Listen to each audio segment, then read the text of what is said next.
Welcome to Khalsa computer. Video को like करिए, channel को सब्सक्राइब करिए और चैनल पर बने रहें नई अपडेट के लिए। नमस्कार, मेरा नाम रंजीत सिंह। मेरे YouTube चैनल खालसा कंप्यूटर पर आप सभी का स्वागत है। आज का हमारा ये चैप्टर 4 का पार्ट 6 वीडियो है, जिसमें हम डिस्कस करने वाले हैं व्यू मेन्यू के बारे में। और इससे पहले हमने डिस्कस किया था फाइल और एडिट मेन्यू के बारे में। तो जिन लोगों ने अभी तक ये वीडियोज़ नहीं देखे हैं वो इस वीडियो के डिस्क्रिप्शन बॉक्स में जाएँ और वहाँ जाकर इन वीडियोज़ को देख सकते हैं। और आज का हमारा टॉपिक व्यू मेन्यू है, तो चलिए स्टेप बाय स्टेप इसके बारे में डिस्कस करते हैं। तो सबसे पहला हमारा जो कमांड है वो है नॉर्मल व्यू। तो जैसे कि हम जान लेते हैं कि हमारे पास जो लिब्रे ऑफिस कैल्क है इसमें दो तरीके के व्यू मिलते हैं हमको। तो एक होता है नॉर्मल पेज व्यू, दूसरा होता है पेज ब्रेक व्यू। तो हमारा जो नॉर्मल व्यू है ये बाय डिफ़ॉल्ट लगा रहता है। जैसे इसके ऊपर क्लिक करते हैं हम देख पा रहे हैं ये हमारा जो व्यू दिख रहा है सीट्स का, ये हमारा नॉर्मल व्यू है। अगर हम यहाँ पे व्यू में जाकर पेज ब्रेक का व्यू लगा देते हैं तो यहाँ पर हमें सिर्फ वहीं तक पेज दिखाई पड़ेगा जहाँ तक आपने इसे लिख रखा होगा। अगर हम इसमें कोई मैटर ऐड करते हैं, मान लीजिए यहाँ पे मैंने एज का एक कॉलम बढ़ा दिया, तो आपका यहाँ पर पेज भी इस तरीके से बढ़ जाएगा। अगर आप रो में नीचे कुछ बढ़ाते हैं, मान लीजिए यहाँ पर आप कोई रो में लिख देते हैं कुछ भी, तो आपका पेज उतना नीचे तक और बढ़ जाएगा। तो आप ऐसे समझ सकते हैं कि जहाँ तक आप राइटिंग करेंगे वहीं तक आपका पेज चलेगा। ये वाला व्यू होगा आपका पेज ब्रेक व्यू।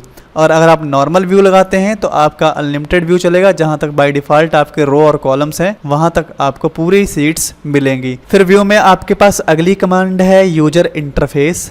तो यहाँ पर यूजर के लिए जो इंटरफेस है लिब्रे ऑफिस कैल्क का वो कैसा होना चाहिए वो आप यहाँ से चेंज कर सकते हैं। जैसे आप टैब्ड में चलाना चाहते हैं माइक्रोसॉफ्ट एक्सेल की तरह, तो इसके ऊपर क्लिक करके अगर आप अप्लाई करेंगे तो आपके जो मेन्यू होंगे वो टैब में इस तरीके से जैसे माइक्रोसॉफ्ट ऑफिस में होते हैं वो दिखाई पड़ेंगे। इसी तरीके से अगर टैब्ड कम्पैक्ट को अप्लाई करते हैं तो उसका इंटरफेस कुछ इस तरीके का दिखाई पड़ेगा। अगर आप टूल बार को ग्रुप में देखना चाहते हैं तो इसे अप्लाई कर देंगे तो आपके जो टूल बार्स हैं वो सभी एक ग्रुप में दिखाई पड़ेंगे। और इसी तरीके से आप जिनको भी अप्लाई करेंगे उनका जो इंटरफेस होगा वो आपको यहाँ पर दिखाई पड़ेगा। आप इन्हें क्लिक करके अप्लाई करके देख सकते हैं। सिंगल टूल बार पे क्लिक करिएगा, देखिए आपको सिंगल टूल बार इस तरीके से मिल जाएगा। अगर आप साइड बार को देखना चाहते हैं तो यहाँ अप्लाई करिएगा तो आपका ये साइड बार यहाँ पे दिख जाएगा। इस साइड बार में आप अपना फ़ॉन्ट, बोल्ड, इटैलिक, उसका कलर, इससे संबंधित बहुत सी जानकारियाँ आप चेंज कर सकते हैं। फिर आप अगर नॉर्मल डिफ़ॉल्ट लगाना चाहते हैं तो स्टैंडर्ड टूल बार पे क्लिक करिएगा और अप्लाई कर दीजिएगा, तो जैसा बाय कैल्क डिफ़ॉल्ट में आता है उस तरीके से आपको मिल जाएगा। फिर व्यू में आपके पास अगली कमांड है टूल बार। तो टूल बार से जो भी टूल बार आपको यहाँ पर बाहर शो कराने होते हैं उनके ऊपर ये टिक के निशान लगाने होंगे। जैसे यहाँ से मैं ड्राइंग बार को ऑफ़ करना चाहता हूँ तो मुझे ये टिक हटाना होगा। देखिए ड्राइंग बार यहाँ से जा चुका है।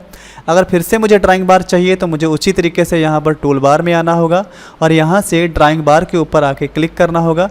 तो देखिए ये आपका ड्राइंग बार यहाँ नीचे आ चुका था। इस तरीके से जो भी आपको टूल बार चाहिए आप टूल बार में जाएंगे और उसके ऊपर क्लिक कर देंगे, वो टूल बार आपको बाहर शो करके दिखाई पड़ेगा। फिर आपका यहाँ पे है फार्मूला बार। तो देखिए यहाँ पे टिक लगा है, इसीलिए आपका ये जो फार्मूला बार है यहाँ दिखाई पड़ रहा है।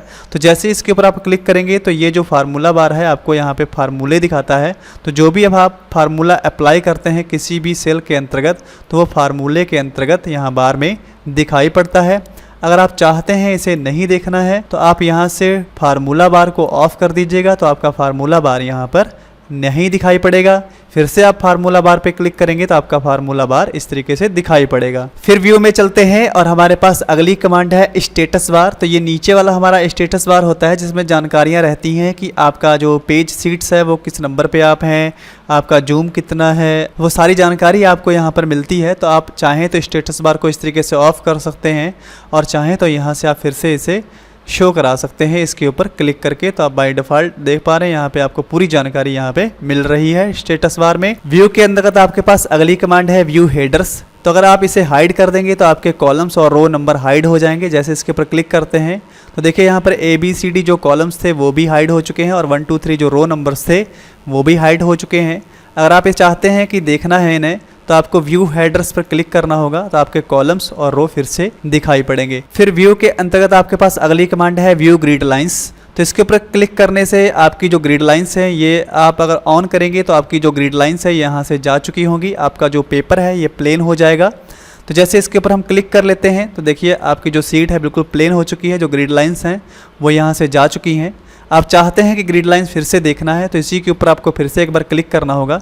आपके ग्रिड लाइंस जो हैं वो वापस आ चुकी हैं। तो इस तरीके से आप इन्हें ऑफ ऑन कर सकते हैं। फिर उसके आगे आपके पास है ग्रिड एंड हेल्प लाइंस। तो इसको हम लिब्रे ऑफिस राइटर में समझ चुके हैं। जैसे यहाँ पर देख लेते हैं तो डिस्प्ले ग्रिड्स पर जब क्लिक करेंगे तो आपके जो सीट है इसके ऊपर बहुत ही डॉट डॉट में ग्रिड लाइंस खींच जाएंगी, जैसे यहाँ पर हम देख पा रहे हैं। आप भी अपनी स्क्रीन पे लगा के देख सकते हैं। फिर उसके आगे व्यू में अगली कमांड है इसी के अंतर्गत स्नैप टू ग्रिड्स। तो इसको अप्लाई करने के लिए हमें हमारे पास एक ऑब्जेक्ट होना चाहिए। जैसे हम पहले देख लेते हैं, हमने उसे अप्लाई नहीं किया है तो जो आपका ऑब्जेक्ट है ये बड़ी स्मूथ तरीके से कहीं पर भी आप ले जा सकते हैं। अगर यहाँ से हम व्यू में जाकर ग्रिड लाइंस में जाकर यहाँ से स्नैप टू ग्रिड्स को अप्लाई करते हैं तो आपका जो शेप है वो एक ग्रिड तक ही आपको आगे जाने के लिए अनुमति देगा कि आप एक ग्रिड्स तक इस तरीके से मूव कर सकते हैं। तो ये आप अप्लाई कर सकते हैं। फिर व्यू में आगे आपको मिलेगा यहाँ पे हेल्पलाइन वाइल मूविंग। तो इसको अगर आप अप्लाई कर देते हैं तो देखिए आपका जो शेप है वो इस तरीके से उनके चारों साइड से एक हेल्पलाइन आपको मिलेगी। जहां पर भी आप उसे रखना चाहते हैं तो उसे बड़ी आसानी के साथ आप सेट करके रख सकते हैं। तो इस तरीके से इसकी मदद हम ले सकते हैं और यहाँ से हम इन सभी को फिर से क्लिक करके ऑफ कर देते हैं। फिर व्यू के अंतर्गत हमारे पास अगली कमांड्स है यहाँ पर वैल्यू हाईलाइट्स। इसका शॉर्टकट होता है Ctrl+F8। तो ये आपको CCC में क्वेश्चंस आ जाते हैं, आप शॉर्टकट जरूर ध्यान रखिएगा। अगर वैल्यू को हाईलाइट करना है तो उसका शॉर्टकट Ctrl+F8 होता है। तो जैसे इसके ऊपर मैं क्लिक करूंगा तो आपकी सीट पर जहां पर भी जो वैल्यू लिखी हुई है वो इस तरीके से हाईलाइट होकर दिखेगी। तो जिनके ऊपर आपने फार्मूले अप्लाई कर रखे हैं वो ग्रीन में दिखेंगे और जो आपने नॉर्मल कीबोर्ड की सहायता से लिखे हैं वो ब्लू कलर में इस तरीके से हाईलाइट होकर दिखेंगे। तो आप चाहते हैं इन्हें फिर से हटाना तो इसके ऊपर फिर से आप क्लिक करेंगे तो आपके जो by default normal black colour में दिखाई पड़ते हैं तो नंबर्स ब्लैक कलर में दिखाई पड़ेंगे। फिर उसके आगे आपके पास है शो फार्मूला। तो इसके ऊपर क्लिक करके आप यहाँ से जो भी फार्मूले अप्लाई करे होंगे अपनी वर्कशीट में जहाँ पर भी वो फार्मूले आपको इस तरीके से दिखाई पड़ेंगे। अगर आप चाहते हैं फिर से इसका रिजल्ट दिखाई पड़े तो आपको यहाँ से फिर से इसे ऑफ करना होगा तो आपके जो रिजल्ट्स हैं वो आपको यहाँ पर दिखाई पड़ेंगे। फिर व्यू में आपके पास अगली कमांड्स है यहाँ पे कमेंट्स। कमेंट का शॉर्टकट होता है Ctrl+Alt+C। तो जैसे मैंने यहाँ पे दो कमेंट्स यहाँ डेट पर और यहाँ डिस्काउंट के ऊपर लगा रखे हैं तो यहाँ व्यू में चलते हैं तो यहाँ पर इस कमेंट की सहायता से उन्हें हम कंटिन्यू व्यू कर सकते हैं। कंटिन्यू शो कर रहे हैं तो उन्हें हाइड कर सकते हैं। तो जैसे हमारे पास अभी हाइड हैं तो इसके ऊपर क्लिक करेंगे तो आपके जो कमेंट्स हैं वो यहाँ पर शो कर जाएंगे कंटिन्यू। जैसे आप डेट देख पा रहे हैं, डेट के अंतर्गत जो भी आपने कमेंट में डेट दे रखी है वो दिखेगी और आपने डिस्काउंट के अंतर्गत जो भी यहाँ पे कमेंट लगा रखा है वो कंटिन्यू यहाँ पे दिखेगा। जब ये दिख रहे होंगे तो इन्हें आप यहाँ से फिर से क्लिक करके यहाँ से हाइड भी कर सकते हैं। फिर उसके आगे आपके पास अगली कमांड्स है स्प्लिट विंडोज़। तो इसके लिए आप जहाँ पर भी क्लिक करेंगे वहीं से आप अपनी विंडो को स्प्लिट कर सकते हैं। जैसे यहाँ पर हम खड़े हैं इस सेल में और व्यू में जाते हैं और यहाँ से हम जाके कर देते हैं स्प्लिट विंडोज़। तो देखिए आपका जो विंडोज़ है ये 4 भागों में बढ़ चुका है। तो यहाँ पर भी आप पूरी सीट देख पा रहे हैं। इस पर क्लिक करके भी आप पूरी सीट ऊपर से नीचे तक देख सकते हैं। इसमें भी क्लिक करके आप पूरी सीट देख सकते हैं और यहाँ पर भी क्लिक करके आप पूरी सीट नीचे वाले में देख सकते हैं। इसे फिर से आपको हटाना है तो आपको व्यू में जाना है और यहीं से आप जाके स्प्लिट विंडोज़ पर क्लिक करेंगे तो आपका जो पेज है फिर से वो नॉर्मल व्यू में आ जाएगा। व्यू में हमारे पास अगली कमांड्स है फ्रीज रो एंड कॉलम्स। तो इसकी सहायता से हम रो और कॉलम्स को एक जगह फ्री कर सकते हैं। तो जैसे मैं चाहता हूँ कि यहाँ पे क्लिक करते हैं और ये जो हमारी हेडिंग्स है ये एक ही जगह पे स्टे कर जाएं और हम नीचे की सीट को यूज कर सकें तो हम यहाँ पे व्यू में जाएंगे और यहाँ से फ्रीज रो एंड कॉलम्स पे क्लिक कर देंगे। तो देखिए आपकी जो सीट्स है यहाँ से फ्रीज हो चुकी है। हम एरो की सहायता से नीचे चलते हैं। देखिए आप देख पा रहे हैं कि यहाँ पर हम कोई भी अगर आइटम्स लिखते हैं, किसी भी तरीके का कोई मैटर लिखते हैं तो हम नीचे की तरफ बढ़ते रहेंगे, लेकिन आपका जो यहाँ पे हेडिंग्स है ये एक ही जगह पे स्टे रहेगा ताकि आप बड़ी आसानी के साथ उनके items name, quantity, price, total, discount या अमाउंट बड़ी आसानी के साथ अप्लाई कर सकते हैं। इसको हटाने के लिए आपको फिर से यहाँ पे क्लिक करना होगा और व्यू में जाना होगा और यहाँ से फ्रीज रो एंड कॉलम्स पे क्लिक करना होगा। देखिए आपकी सीट फिर से अनफ्रीज हो चुकी है, आप पूरी सीट्स को देख सकते हैं। फिर उसके आगे व्यू में आपके पास अगली कमांड है फ्रीज सेल्स में फ्रीज फर्स्ट कॉलम और फ्रीज फर्स्ट रो। तो जैसे आप फर्स्ट कॉलम को ही फ्रीज करना चाहते हैं तो आप जैसे यहाँ पे कहीं पर भी क्लिक कर दीजिए और यहाँ पे व्यू में जाइए। फिर आपको जाना होगा फ्रीज सेल में और यहाँ पे फ्रीज फर्स्ट कॉलम पे क्लिक कर देना होगा। अगर आप इस तरीके से फ्रीज करके आगे की तरफ कुछ मैटर लिखते हैं तो आपका जो फर्स्ट कॉलम है आप देख पा रहे हैं वो एक जगह स्टे है। तो इस तरीके से आपका ए कॉलम एक ही जगह पे स्टे रहेगा। तो इसका आप यूज कर सकते हैं। अगर इसी तरीके से आप इसे हटाना चाहते हैं तो आपको यहाँ पर जाना होगा, फिर से फ्रीज रो एंड कॉलम्स पे क्लिक करना होगा, तो आप इसे नॉर्मल कर सकते हैं। फिर व्यू में हमारे पास अगली कमांड्स है फ्रीज सेल्स के अंतर्गत फ्रीज फर्स्ट रो। तो आप फर्स्ट रो को जैसे एक जगह स्टे करना चाहते हैं तो यहाँ पर आप 2 नंबर रो पे क्लिक करिएगा, व्यू में जाइएगा और यहाँ से आप फ्रीज सेल्स में जाकर यहाँ पे फ्रीज फर्स्ट रो कर दीजिएगा। अगर आप यहाँ नीचे जाकर कहीं पर भी टाइपिंग करते हैं, देखिए आपको जो फर्स्ट वाला हेडिंग्स है इनवाइस के रूप में जो लिखा हुआ है वो एक ही जगह स्टे है और बाकी आपकी सीट्स नीचे की तरफ मूव कर रही है। तो इस तरीके से आप इसे अप्लाई कर सकते हैं और इसे फ्रीज एंड रो कॉलम्स में जाकर ही यहाँ से फिर से नॉर्मल पोजीशंस पे ला सकते हैं। तो इस तरीके से आप ये समझ गए होंगे। फिर व्यू के अंतर्गत हमारे पास अगली कमांड है साइड बार की। इसका शॉर्टकट होता है Ctrl+F5। तो इसकी सहायता से आप यहाँ पे साइड बार को ओपन कर सकते हैं। यहाँ से आप लैंग्वेज चेंज कर सकते हैं, बोल्ड, इटैलिक, अंडरलाइन कर सकते हैं, फॉन्ट कलर चेंज कर सकते हैं, अलाइनमेंट लगा सकते हैं। उसी तरीके से अगर आप चाहें तो यहाँ से स्टाइल भी अप्लाई कर सकते हैं, बहुत से स्टाइल आपको मिल जाएंगे, हेडिंग्स अप्लाई कर सकते हैं। और यहाँ से आप चाहें तो गैलरी के अंतर्गत जाके बहुत से आपको शेप्स मिल जाएंगे। यहाँ से आप जो भी शेप्स लेना चाहते हैं, डायग्राम्स लेना चाहते हैं, उन्हें आप अपनी सीट के ऊपर अप्लाई कर सकते हैं। और यहाँ से आप नेविगेशन बार्स को यहाँ से अप्लाई कर सकते हैं और यहाँ से आप चाहें तो किसी भी फार्मूला या फंक्शंस को अप्लाई कर सकते हैं। फिर व्यू में हमारे पास जो स्टाइल का जिसका शॉर्टकट F11 होता है, तो ये स्टाइल भी आपको इसी के अंतर्गत यहाँ पे मिल जाएगी।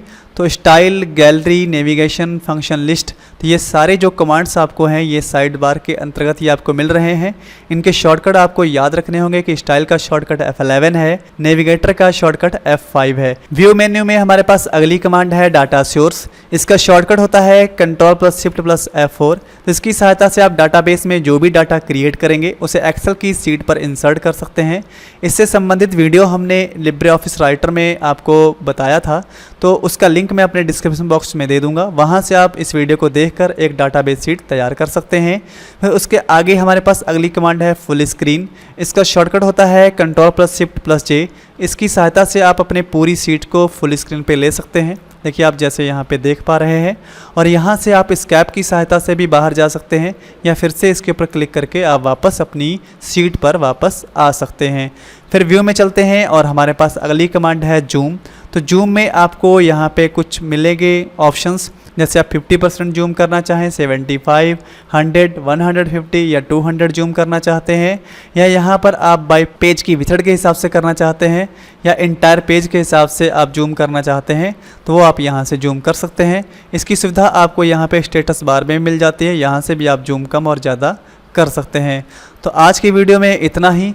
अगली वीडियो में हम इंसर्ट मेन्यू के बारे में समझेंगे। अगर आपको मेरी वीडियो अच्छी लगी हो तो वीडियो को लाइक करिएगा, चैनल को सब्सक्राइब करिएगा। मिलते हैं अगली वीडियो में, तब तक के लिए नमस्कार।